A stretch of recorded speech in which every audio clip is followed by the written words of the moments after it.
சின்ன மருமகள் பிரமோ தமிழ்செல்வி அவங்களுடைய அம்மா கால் பண்ணி, அம்மா வீட்டில் இப்படி ஒரு பொறுப்பு என்கிட்ட கொடுத்துருக்காங்க, ஆனால் நான் கன்சீவாக இருக்கேன்னு சொல்லி எல்லாருக்கும் சொல்லி வச்சிருக்கேன். ஆனால் இதை நினைக்கும் போது ரொம்ப கவலையாக இருக்குது. இப்படி ஒரு பொய்யை நான் சொல்லி வச்சிருக்கேனேன்றாங்க. தமிழ் ஏற்கனவே ஏகப்பட்ட பிரச்சனை போய்கிட்டு இருக்கு, நீ வேற அதை சொல்ற இதை சொல்றேன்னு சொல்லி வச்சிடாத. ஒரு கொஞ்ச நாள் போட்டு, அம்மா கொஞ்ச நாள் போட்டு நான் ஏன் இன்னும் வயிறு பெருசாகல அப்படி இப்படின்னு சொல்லிட்டு கேள்வி மேலே கேள்வி கேட்பாங்க. என் மனசாட்சி எனக்கு ரொம்ப கஷ்டமா இருக்கு, அதனால நான் உண்மையை சொல்லலான்னு இருக்க மாட்டாங்க. தமிழ் அப்படி மட்டும் ஒரு விஷயம் பண்ணிடாத தமிழ், அம்மா நான் சொல்ற கொஞ்சம் பொறுமையா இருன்றாங்க. அம்மா எப்படிம்மா பொறுமையா இருக்கிறதுன்றாங்க. நான் கண்டிப்பா வீட்டில் இன்னைக்கு எல்லாருக்கிட்டையும் நான் உண்மையை சொல்லதான் போறேம்மா, என்னை மன்னிச்சிருமான்றாங்க. எவ்வளவோ தமிழ்செல்வியுடைய அம்மா பேசி பார்த்தாலுமே தமிழ்செல்வி கேட்க போனை வச்சிடறாங்க. உடனே என்ன ஆச்சு, ஏன் இந்த அளவுக்கு டென்ஷனா இருக்கு, எங்க தமிழ் கன்சீவா இல்லைன்ற விஷயத்த வீட்டுல சொல்றேன்னு சொல்லிட்டு சொல்றாங்க.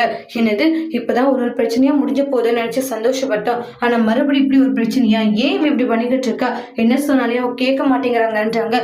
இப்படி எல்லாம் விடக்கூடாது, நம்ம அந்த வீட்டுக்கு போகணும்னு சொல்லிட்டு அங்க கிளம்புறாங்க.